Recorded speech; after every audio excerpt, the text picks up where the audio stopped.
So what we're going to talk about, I was going to start with once you have the right insight, how do you make it work for you? But I'm actually going to step back just a tiny bit. What does a great insight look like? Well, a great insight needs to connect in some way to what your client's business objectives actually are. I think one of the challenges we have in programmatic is insights everywhere, but what is the actual impact of that information and that data? So a great insight is one that leads to a learning or an action that you can use to, hopefully drive better performance. And I guess it depends on whatever performance is to be defined as. However that is defined, right? Yeah. I think that's a great definition, but I think what makes a great insight is it's great when it can kind of only be matched with that consumer and that brand. It's like that it kind of shows why this brand for this consumer. So it's not just something that, okay, all consumers, all young people love music. Great. That can work for any brand. What is it about your particular brand? What is it about Amazon that they can bring into the story and connect better with that consumer? So I think that makes it great, because I think we get a lot of data, and a lot of times we almost do what the data tells us to do, as opposed to turning that data into an insight. Matthew, any thoughts? I know you work more in the data world. Yeah, I'm the non-media guy on the panel. I'm the tech guy on the panel. If you got a mic problem, I'll fix it. I'm thinking about this from a more business building, business management standpoint. The insights I like is the insight that go against my initial instincts. So I don't know if that can relate to your consumers, but sometimes I remember a story from back in the days. The car manufacturer Renault was launching this car, and it was aimed at young, trendy, urban people. Ended up being bought by senior citizens, 60 plus, living in the country. Right, and that insight, I think, was super useful for them to actually readdress the messaging back to the right audience. And I think that's the kind of insight that's useful. If it's just going to confirm your instinct, it's probably less useful, I would guess. Renault was actually my client during that time, and when that was discovered, and it was just once you unpacked it and understood why, smaller car, fuel efficient, very simple, very easy to get around. It's almost like a scooter on four wheels. You're kind of like, oh yeah, I don't see why we didn't see it before. But yeah, I loved that. That's a great example. Well, it actually goes to, do you want to add more? Oh no, I think they did a great job. So plus good. 1 and plus 2.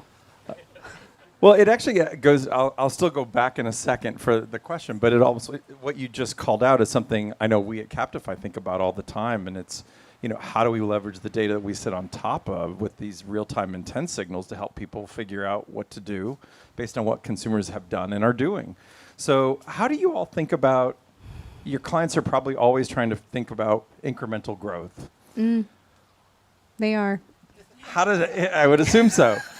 Talk about intuitive audiences, non-intuitive audience. How do you get to growth? What do you look for? I think it's so easy to boil the ocean with, just thinking about how to solve that kind of problem. And it really just boils down to the audience. So just starting with the audience and mapping out the consumer journey, looking at how that's being approached today across the addressable channels or even the traditional channels.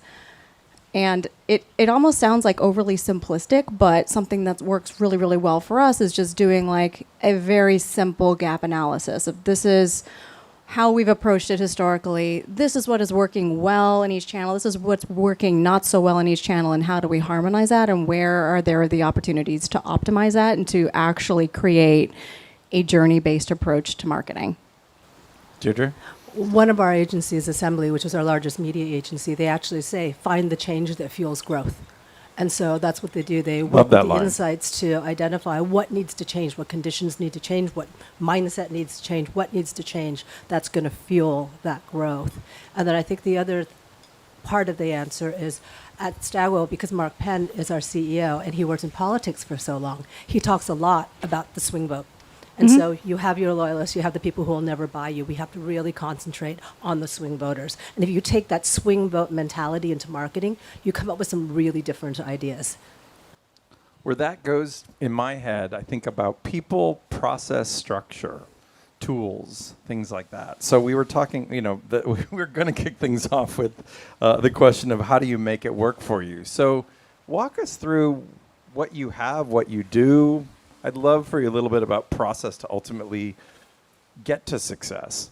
In the business that I'm in, you have not only the complexities across addressable channels. So as we're looking at like harmonizing addressable channels and how we're approaching that, we do distill like what is the challenge, where are the opportunities to grow, what are the processes that live within that, and where are there holes or like a lack of visibility. So one of the things that keeps me up at night, because that's what you say, right?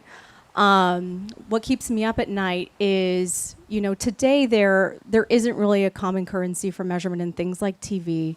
We're working towards that. There's this huge push towards automation, which is great. But it's how do you reconcile the goals that you have for linear against the goals that you have for CTV, and ensure that, we're being complementary to each other in those spaces. I think how we approach it as an organization is just ensuring that we have the right experts in the room to address each of those particular problems, not from a holistic holding company perspective, but in a very customized way for Amazon. So, and for that line of business within Amazon. So you have people that will bring in like data scientists and experts that have experience in traditional TV marketing as well as addressable media with the MVPDs, and we'll point them towards that problem and have them come up with creative solutions for it. But it's really about connecting people within the network and the organization to come up with those bespoke solutions. Got it. We're in an industry, like what makes digital advertising valuable for brands is that it is targeted, it's optimized, and it's measurable, right? Those are the fundamentals, kind of things, capabilities that support everything we do, and that's why digital advertising is better than linear advertising, right? And those capabilities rely on the ability to recognize users, right? You have to recognize a user over, the searches that they do, so that Captify can understand their intent. You have to recognize the user across their navigation, so that they can be, targeted at the right time based on their purchase funnel. Can I still say funnel or not anymore? You could say George. funnel. I can still say funnel, Yeah, George? that's fine. Okay. You're among friends here. Okay, good. Safe space. So it's recognizing users that enables us to address them with the right message, to address them with the right message the right number of times, and then back to your point, to measure the efficiencies of those things. And we've been using methods to do that are no longer available, no longer applicable from a regulatory standpoint. And so what's keeping me up at night is how do we reinvent this infrastructure that supports everything else? Because it's not the fancy bit, it's not the creative strategy, it's not how you talk to your customers, which is the interesting part. It's what enables that to happen at scale efficiently, and that's the I think that's the engine part that we have to fix now, because the clock's ticking on those methods for several reasons, and I think that's my answer to your question. Yeah, and I think you guys answered that perfectly. I don't have anything to build from a technology or process standpoint, but I think the thing we also have to look at, and you talked a little bit about bringing people into the room, it's the people, and how do we bring people together? I think we're pretty good at it at agencies with cross-functional teams, but that's because agencies almost always run on the complexity of a matrix system. You usually sat in a client team and possibly a discipline speciality, which allows us, I think, to tie those things together. But then we have clients that work entirely in silos. And so their marketing department is actually fragmented into maybe 5 or 6 silos, and it makes it very difficult to do the work that we're talking about and to really put the consumer, the journey, and their experience with the brand at the forefront, because you end up with, well, as soon as the channel split's been done, those budgets have been allocated, now that's a social problem, that's a search problem, that's a programmatic problem. Even if one channel is doing better, we can't move it anymore because departmentally it doesn't work that way. So I think that's the other thing we really have to look at, is how our business is structured, our own businesses, as well as our clients' businesses. When you talk about bringing people, I think we need to bring consumers as well into the discussion. I think there's something we've been lacking a lot. The value exchange has been very much implicit, right? Like, you don't choose to watch the ad, it just happens at the halftime break. And you don't necessarily make the connection easily, or most consumers don't make the connection between the fact that the ad at halftime break is the reason why you're able to watch the game in the first place, right? Or the ad, the pre-roll or even the back page ad in the newspaper is the reason why the newspaper costs £1 and not £3 or whatever. So I think that value exchange has been implicit, and because we didn't necessarily need the customer involvement in the past, I think, but that's changing. It's more of an engagement now. It's more of a dialogue. It's more of an experience, and we need customer to lean in. We need them to kind of understand the value exchange, to agree to the value exchange. I agree with. I'm a believer. I think advertising is a force for good in society, right? That's what bring content, services, quality news to the population. Like that's a massive pillar of our democratic societies, but it can't be a hidden pillar. It has to be more front and center, so that the user understands that I have to give you 10 seconds of my time. I have to give you my email address. I have to click on that box and say yes, because I want to go check the weather forecast. And guess what? There's 27 people who have worked to get that weather forecast together to me. So they're not working for free. Somebody has to pay for it. I think that value exchange has to be. We have to bring consumers in as well as the organization and kind of exactly organize around this. I think utility is going to be the next purpose. I mean, we've been talking about purpose for the last 5 to 7 years, and I think it is really important. Consumers today are very concerned about the brand, what they represent, and what's purpose. But now I'm seeing utility as the new thing. I'm so sorry this table has to listen to me talk about Zara again. But I had the most amazing experience with the Zara app. I was in a queue, and it was very, very long. The changing room was crazy. I was just buying multiple sizes. I was just trying to get done. And the man in the store came up and said, "Do you have the app? Do you have the app? Do you have the app?" And I said, "I do." And he took me to a self-checkout. And I was able to check myself out, take the security tags off. And he said, "If you buy online, you can also return here. If you buy in store, we still haven't cracked it. You still have to go there." And then he saw I had multiple sizes. And he pointed upstairs. And I said, it was just the queue was too long. And he said, "Did you know you can book a changing room on the app?" Right. And so if we think about it, and I'm sure they're delving into it, but what's the next thing? It's probably going to be augmented reality, so you can try the clothes on. But that experience, is that a marketing experience? Is that a retail experience? Is that an e-commerce experience? All I know is I'm going to continue using that app, and the data capture that they get is going to be great, because I'm going to push everything I buy through the app and not have a disjointed retail and e-commerce experience, because now they've given me a reason to go through the app. Yeah. Well, two things out of that. Number one, I'm going to Zara after this. So thank you. Download the app before. Book a dressing room. Yes. And you're right. The consumer experience matters. And I think we've seen that in the revolution of e-commerce over the last, I don't want to say it started with COVID, because these things were in place before COVID, but COVID just kind of accelerated the use of, at-home delivery and meal delivery services, grocery delivery services. It's that convenience. It's that consumer trust of that mechanism that brings that box to your door in 2 days.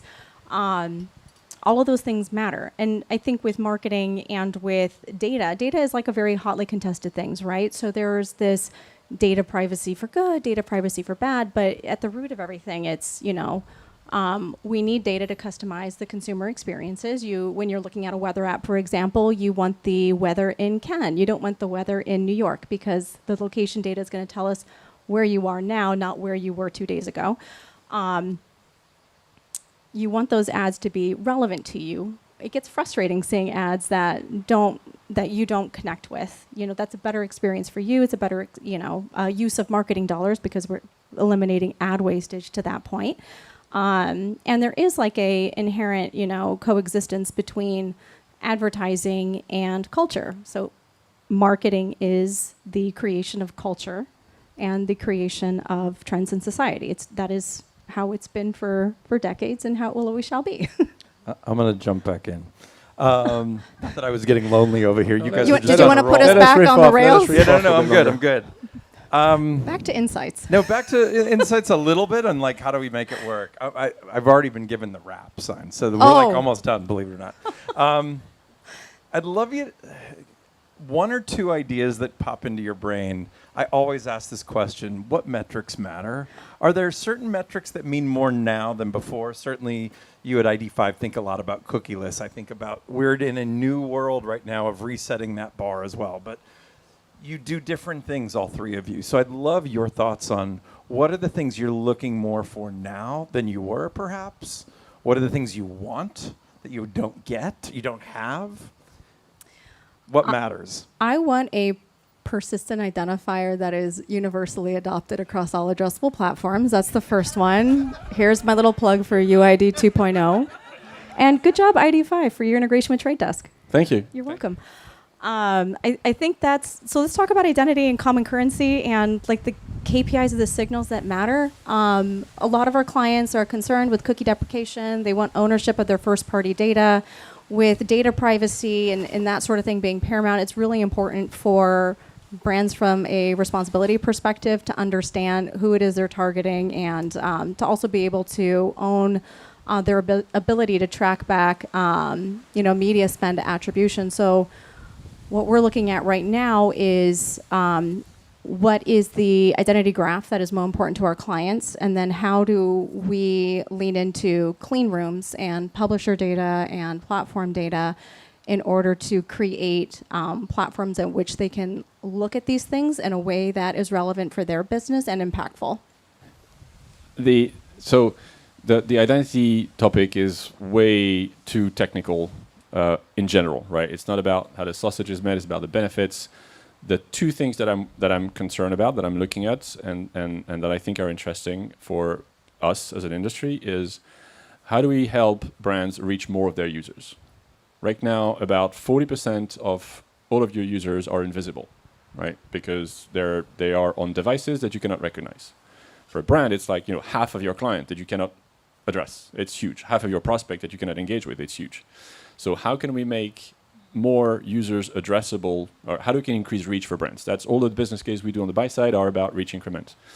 What we're looking for on the sell side, which is a kind of a connected to the first one, is how do we increase monetization for publishers and data providers, right? How do we help them sell better? Because again, they have more products to sell because they can recognize more users, they can monetize inventory better, monetize data better. And so it's CPM uplift and reach increment. I think there's a partnership in the making since we look at life I've got through a a very contract in my bag. horizontal lens. I won't throw that. Yeah, go I think Deirdre. for me, the most important thing is to start with the measurement framework, to understand what it is you're measuring and what you're going to use it for. Is it in campaign? Is it campaign outcome, brand outcome, business outcome, and laying them all out?